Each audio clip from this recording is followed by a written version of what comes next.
নমস্কার বন্ধুরা, বিউটিফুল সোলে আপনাদেরকে স্বাগত। প্রত্যেকেই চায় যে তাদের রিলেশনশিপে তাদের পার্টনার তাদেরকে ভীষণ ভালোবাসুক এবং প্রেমে পাগল থাকুক, বা আমি বলবো যে প্রেমে যে একটা হাবুডুবু খাওয়া সেই অবস্থা তাদের থাকুক, সবসময় মিস করুক, প্রত্যেকেই চায়। আর এরকম একটা সম্পর্কে থাকা একটা সে ভাগ্যের ব্যাপার যে আপনি যে সম্পর্কে আছেন, আপনার পার্টনার আপনাকে প্রচণ্ড ভালোবাসে, প্রচণ্ড কেয়ারিং, আপনাকে পাগলের মতো ভালোবাসে, ভীষণ মিস করে, সবসময় আপনার অভাব বোধ করে, এবং সেক্ষেত্রে আপনিও সেই রকমই, তাকে যতটা ভালোবাসেন সেরকম পৃথিবীতে আর কেউ ভালোবাসতে পারবে না। এরকম একটা, এটা একটা কি বলবো, এই যে কেমিস্ট্রিটা বললাম, এটা একটা দুর্দান্ত কেমিস্ট্রি, এবং এটা সবার মধ্যে কিন্তু থাকে না। তাই এটা যদি হয় জীবনে, এটা প্রায় ভাগ্যের ব্যাপার।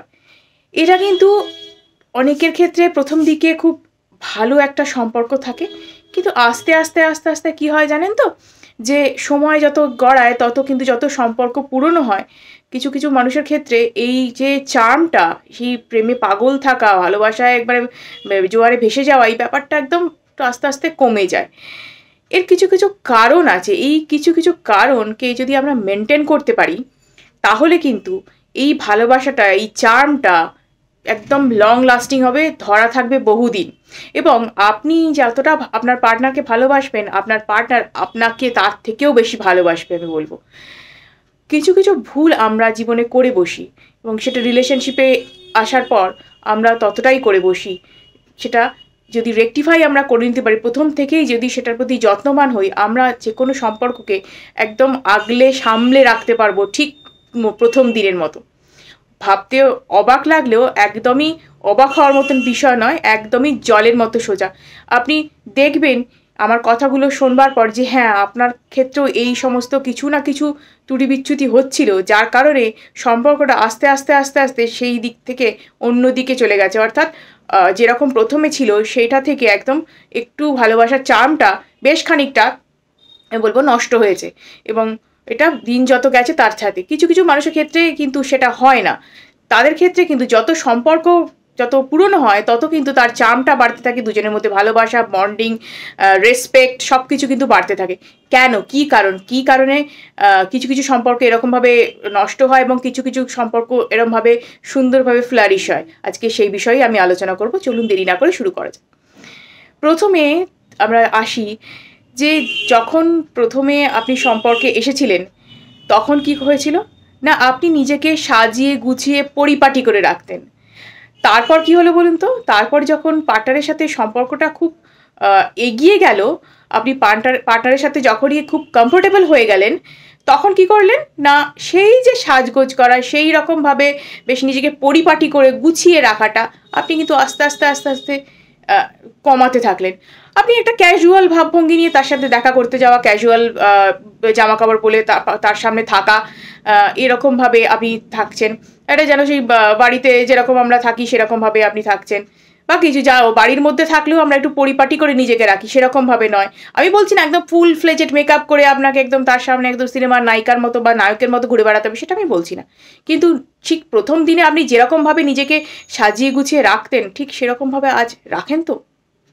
বোধহয় না, উত্তরটা বোধহয় নাই হবে। এবং এক্ষেত্রে কী হয় বলুন তো, সেই প্রথম দিনের মানুষটাকে না কোথাও একটা মিস করতে শুরু করে, যে সেই মানুষটা যাকে আমার দেখে ভালো লাগতো, যে একটা নিজের মধ্যে সবসময় পরিপাটি গোছালো ভাব থাকতো, সে কোথায় হারিয়ে গেল। এটা তো প্রথম গেল। দ্বিতীয় হচ্ছে, আপনি নিজে যখন তাকে সময় দেবেন, তাকে যখন তার সাথে কোথাও থাকবেন, তার সাথে যখন টাইম স্পেন্ড করবেন, তখন তার জন্য তাকে স্পেশাল ফিল করান, তাকে দেখান যে আপনি, দেখানোর কথা বলছি না, মানে তাকে এমনভাবেই ট্রিট করুন যে সেটা কোনো প্রিন্স বা প্রিন্সেস। সেই সময় আপনি কোনো ফোন ঘাঁটা, ফোনে বিজি থাকা, অবশ্যই আপনার একটা দরকারি কল এলে আপনি নেবেন, নিশ্চয়ই বাড়ির কল বা দরকারি কোনো কল এলে নেবেন, কিন্তু ঘন্টার পর ঘন্টা অন্য বন্ধুদের সাথে গল্প করে যাওয়া, কথা বলে যাওয়া, ফোন ঘেঁটে যাওয়া, অনেকেই করেন। ফোন সার্চ করে যাচ্ছেন, এটা করে যান। পার্টনার বসে আছে গল্প করার অপেক্ষায়, আপনি এদিকে ব্যস্ত, বা আপনি হয়তো তার মুখের দিকে তাকিয়েছেন, তিনি হয়তো ফোনে ব্যস্ত। এই ঘটনা বেশিরভাগের ক্ষেত্রেই হয়। এবং আস্তে আস্তে পার্টনারটার মনে হয় কি, আমাকে তো ভালোই বাসে না, আমার প্রতি ওর কোনো ইন্টারেস্ট নেই। প্রথম দিকে কীরকম সুন্দর করে আমার সাথে গল্প করতো, কীরকমভাবে হাতে হাত রেখে কথা বলতো, আমার সঙ্গেই কথা বলতো, অন্য কারোর সাথে কথা বলতে চাইতো না, আজকে দেখো আমার সাথে বেরিয়ে কীরকম করছে। পরের যেটায় আসবো সেটা হচ্ছে যে যেমন আপনি আপনার পার্টনারকে সময় দেবেন, তেমন আপনার পার্টনার লাইফে আসার আগে আপনার লাইফে যা যা ছিল, অর্থাৎ কাজ, পড়াশোনা, প্যারেন্টস, বন্ধুবান্ধব, প্রত্যেকের জন্য আলাদা জায়গা রাখুন। পার্টনার এসে গেছে বলেই সব কিছু জলাঞ্জলি দিয়ে শুধু পার্টনার পার্টনার পার্টনার পার্টনার সারাদিন ধরে সেই মনের মানুষের পেছনে ঘুরে বেড়ানো, সে কী করছে, সে কী খাচ্ছে, সে কী বলছে, কার সাথে চলে গেল, কেন আপনাকে কল করছে না, কেন আপনাকে দেখা করতে ডাকছে না, অলওয়েজ সেই তাকে পোক করে যাওয়া করতে করতে গিয়ে বলুন তো একটা একঘেয়েমি তৈরি হয়। সে বিরক্ত, বাবা এই মানুষটার কাছে কি কোনো কাজ নেই, সারাক্ষণ একই কাজ। সেটা না করে বরঞ্চ নিজে যেটা করছিলেন সবসময় তাকে এরমভাবে না করে, সবসময় তার সাথে কথা বলতে চাওয়া, সবসময় দেখা করতে চাওয়া, এগুলো না করে বরঞ্চ নিজের কাজে মন দিন, যেগুলো করতেন আগেও। অবশ্যই পার্টনারকে সময় দেবেন, কিন্তু নিজের কাজ, নিজের পড়াশোনা, নিজের বন্ধুবান্ধব, সবার জন্য একটা আলাদা টাইম রাখুন। প্রত্যেককে ব্যালেন্স করে চলতে হবে আপনাকে লাগে, তবে কিন্তু লাইফটা ব্যালেন্স থাকবে। প্রত্যেকটা সম্পর্ক যদি আপনার ঠিকঠাক থাকে, এই সম্পর্কটাও দেখবেন ঠিকঠাক থাকবে। আপনাকে প্রত্যেকটা সম্পর্ককে ভ্যালু করতে জানতে হবে, প্রত্যেকটা সম্পর্কের মূল্য আপনাকে বুঝতে হবে। তারপরে আমি যেটা আসবো সেটা হচ্ছে যে আপনাকে সেলফ ডিপেন্ডেন্ট হতে হবে। কিছু করুন জীবনে, আপনি যেন পরনির্ভরশীল হবেন না। ফিনান্সের দিক থেকে হোক বা কোনো কাজকর্মের দিক থেকে হোক, আপনাকে যেন কেউ বলতে না পারে আপনি পরনির্ভরশীল মানুষ, অন্যের মুখের দিকে তাকিয়ে থাকেন, আপনার পার্টনারের মুখের দিকে তাকিয়ে থাকেন কোনো একটা কিছুর জন্যে। আপনি নিজেকে যতটা গুরুত্ব দেবেন, নিজেকে দেখার ধরনটা যেরকম রাখবেন, দুনিয়া আপনাকে সেরকমভাবে দেখবে। আপনি যদি নিজের রেসপেক্টটা বজায় রাখেন, নিজের ফিনান্সের দিক থেকে নিজেকে যদি স্বাবলম্বী করেন, যদি নিজেকে সব দিক থেকে ভালো করে গড়ে পিঠে তুলে রাখেন, তাহলে কী হবে বলুন তো, আপনাকে দেখার ধরনটাই লোকের বদলে যাবে। কারণ আপনি নিজেকে অন্যভাবে দেখতে অভ্যস্ত, আপনি নিজের রেসপেক্টটা বজায় রাখতে ব্যস্ত, তাই আপনাকে মানুষ রেসপেক্ট দিতেও ব্যস্ত। কারণ সেও জানে যে দেখো আমার পার্টনার কিন্তু হেলাফেলা নয়, সেও নিজের গুরুত্বটা নিজে বোঝে, নিজে কিন্তু একটা কিছু করে। আমি বলছিলাম বিশাল টাকা রোজগার করতে হবে, বিশাল কিছু করলে তবেই আপনার সম্পর্ক থাকবে, তা নয়, কিছু করতে হবে আপনাকে। সেটা যাই হোক, সোশ্যাল ওয়ার্ক হোক, অফিসের কাজ হোক, এডুকেশনাল লাইফ হোক, কিছু একটা হোক যেটা এমন কিছু বা কোনো কিছু যেটা আপনাকে একটা পরিচিতি দেবে বা একটা কিছু রেকগনিশন আসবে আপনার লাইফে, বলবে হ্যাঁ কিছু একটা করে এই মানুষটা। আর্ট ওয়ার্ক হোক, প্যাশন হোক, কিছু একটা থাকতে হবে আপনার লাইফে।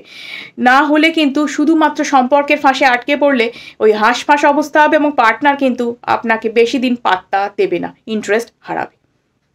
নেক্সট যেটা আসবো সেটা হচ্ছে আপনি পার্টনারের সাথে কথা বলার জন্য টাইম ভাগ করে নিন, যে আমি দিনের এই সময়গুলো কথা বলবো। তারপর কিন্তু সারাদিনে যে সময়টা পড়ে থাকবে সবসময় আপনি কল করবেন, সবসময় মেসেজ করবেন, সবসময় যেন চাইবেন যে আপনার পার্টনার আপনার সাথে অ্যাভেলেবেল থাকুক, অলওয়েজ আপনার ফোনে বিজি থাকুক, ফোনে হোয়াটসঅ্যাপে কল করুক, চ্যাট করে যাক, এগুলো করতে থাকবেন। এটা কিন্তু করবেন না, আপনি কিন্তু নিজের গুরুত্ব নিজে হারাবেন। আপনি নিজেকে নিজে সময় দিন, নিজের সময়ের মূল্য বুঝুন। সব সময় কিন্তু এই যে পার্টনারের মালা জপ করতে থাকলে কিন্তু কী হবে বলুন তো, সে বিরক্ত হবে, সেও নিজের কাজ করছে, ডিস্টার্ব বোধ করবে। প্রথম মানুষের ভালো লাগবে, তারপরে একটা বিরক্তির পর্যায়ে ব্যাপারটা চলে যাবে। এই কারণেই লোকে ব্লক করে দেয়, এই কারণে কল করে না, মেসেজ করে না, রিপ্লাই করে না, এইগুলো করে। তাই নির্দিষ্ট কিছু সময় দিনের আপনি কথা বলার জন্য রাখুন, দেখা করার জন্য হলেও সেটা রাখুন। এবং যখনই আপনার পার্টনার ডাকবেন আপনাকে, প্রতিদিন আপনি অ্যাভেলেবেল হয়ে যাবেন না। এটা রিলেশনশিপের প্রথম থেকে শুরু করুন, যে আপনি নিজের জন্য সময় আছে, আমার এই কাজগুলোর জন্য সময় আছে ভাই, আমি এগুলো করব, তারপর তোমার জন্য আমার সময় আছে। সব সময় যদি আপনি অ্যাভেলেবেল হয়ে যান, তাহলে কী হবে বলুন তো, আপনি একটা সস্তার পাত্রে পরিণত হবেন। তো আপনাকে কিন্তু রেসপেক্টটা আপনার আসবে যে হ্যাঁ এই মানুষটাও কাজ করে, এই মানুষটাও কাজের একটা ধারা আছে, এই মানুষটা জীবনটা অন্যভাবে দেখে, সে এই ব্যাপারটাই আসবে না। সে ভাবে এই তো সবসময় ডাকলেই চলে আসে। একটা আস্তে আস্তে প্রথম দিকে যতই ভালো লাগুক না কেন, তারপর থেকে ব্যাপারটা কিন্তু একঘেয়ে হয়ে যাবে। তাই নিজের জন্য, নিজের সব কিছু কাজের জন্য সময় রাখুন, লাইফটাকে ব্যালেন্স করতে শিখুন। অনেকে হয় সে পার্টনারকে সারাদিন কল করে যাচ্ছে, টেক্সট করে যাচ্ছে, কেন কথা বলছো না আমার সাথে, কেন কথা বলছো, নিশ্চয়ই অন্য কাউকে ভালোবাসো, নালে বলছে যে রাত্রিবেলা হেডফোন লাগিয়ে রাখো, তোমার শ্বাসের শব্দ শুনবো, যেন পার্টনার যেন পাশে শুয়ে ঘুমাচ্ছে বা এরকম একটা ব্যাপার। মানে যাই হোক, আমি আর খারাপ ভাষায় বলতে চাইছি না, এরকম একটা সিচুয়েশন। এতে কিন্তু নিজের রেসপেক্টটা নিজে আপনি নামাচ্ছেন। একটা নিজের মধ্যে একটা মিস্ট্রি রাখুন যে আমি অলওয়েজ অ্যাভেলেবেল থাকবো না, আমারও কাজ আছে, তোমার যেমন কাজ আছে আমারও কাজ আছে। তাই তার কিন্তু একটা আপনার সাথে কথা বলতে ভালো লাগবে। একটা কথাবার্তার মধ্যে একটা শালীনতা, সভ্যতা, ভদ্রতা বজায় রাখুন। আপনি যখনই ঝগড়াঝাটি হবে তখনই তাকে আ যা তা বলে দেবেন, মারধর করে দেবেন, রাগ হয়ে গেলে এগুলো করতে যাবেন না। আপনিও নিজের যেমন রেসপেক্ট বজায় রাখবেন, সেও আপনি তারও রেসপেক্টটা বজায় রাখুন। সেও যেন আপনাকে উল্টে কোনো ছোট বড় কথা বলতে না পারে। ১ম দিনেই যদি আপনি এই ব্যাপারটা শুরু করে দেন যে সেও যদি কোনো কথা রাগের মাথায় বলে উল্টোপাল্টা কথা যেটা আপনার সম্মানে আঘাত লাগবে, আপনি তাকে থামাতে শিখুন আগে। থামাতে শিখুন। ১ম থেকেই তাকে কিন্তু আপনিও বলতে আরম্ভ করবেন না উল্টে। তাহলে কিন্তু ব্যাপারটার রেসপেক্ট বজায় থাকবে এবং সেও ভাববে না এই মানুষটাকে কথাটা বলা যায় না এবং আপনিও নিজের লিমিটে থাকবেন, তিনিও তার লিমিটে থাকবে। এবং পরে যেটা আসবো সেটা হচ্ছে যে কখনো কিন্তু পার্টনারকে নিজের প্যারেন্টস, নিজের বন্ধু-বান্ধব সম্পর্কে খারাপ কথা বলবেন না। যখনই আপনি নিজের প্যারেন্টসদের সম্পর্কে, নিজের বন্ধু-বান্ধবদের সম্পর্কে খারাপ কথা পার্টনারকে বলবেন, সেটা কিন্তু সে মনে রেখে দেবে। হয়তো আপনি কোনো কষ্টের মুহূর্তে বলে ফেলেছেন, পরে কিন্তু সেই কথাটাই সে তুলে বলবে, "তোমার পার্টনার, তোমার প্যারেন্টসরা তো এরকম, তোমার বন্ধু-বান্ধবরা তো এরকম, এদের সাথে কি মেশো, এদের সাথে কি থাকবে? তোমার কোনো কিছু ঠিক ঠিকানা আছে?" মানে আপনাকেই ছোট করে দেবে। তাই নিজে এই জায়গাগুলো থেকে বাঁচুন এবং নিজেকে কিভাবে প্রোটেক্ট করতে হয় সেটা শিখুন। সবসময় সে পার্টনার বলেই তাকে একবারে মন প্রাণ ঢেলে সবকিছু বলে দেবেন, সমস্ত কথা বলে ফেলবেন, এমন কিছু করতে যাবেন না। নিজের মধ্যে সিক্রেসি বজায় রাখুন। তাহলে কি হবে বলুন তো? রহস্য যত ধরা থাকবে ততই কিন্তু আপনার সাথে কথা বলতে ভালো লাগবে মানুষটার। এবং এই চার্মটা বহুদিন পর্যন্ত ধরা থাকবে। তাই রিলেশনশিপে এই ছোট, ছোট কিছু টিপস যদি আপনি ফলো করেন যেকোনো মানুষকে অর্থাৎ পার্টনারকে আপনি নিজে ধরে রাখতে পারবেন। তিনিও আপনার প্রেমে পাগল থাকবেন এবং আপনিও তার প্রেমে পাগল থাকবেন এবং ১ম থেকেই সম্পর্কটা একদম ভীষণ একটা প্রেমে হাবুডুবু খাওয়ার সম্পর্ক থাকবে। ভীষণ ভালো একটা চার্ম ধরা থাকবে। ভিডিওটি যদি ভালো লেগে থাকে অবশ্যই লাইক এবং সাবস্ক্রাইব করুন এবং অনেকের সাথে শেয়ার করুন যাতে তারা এই বিষয়ে উপকৃত হতে পারে। আজকের মতো এটুকুই। ধন্যবাদ।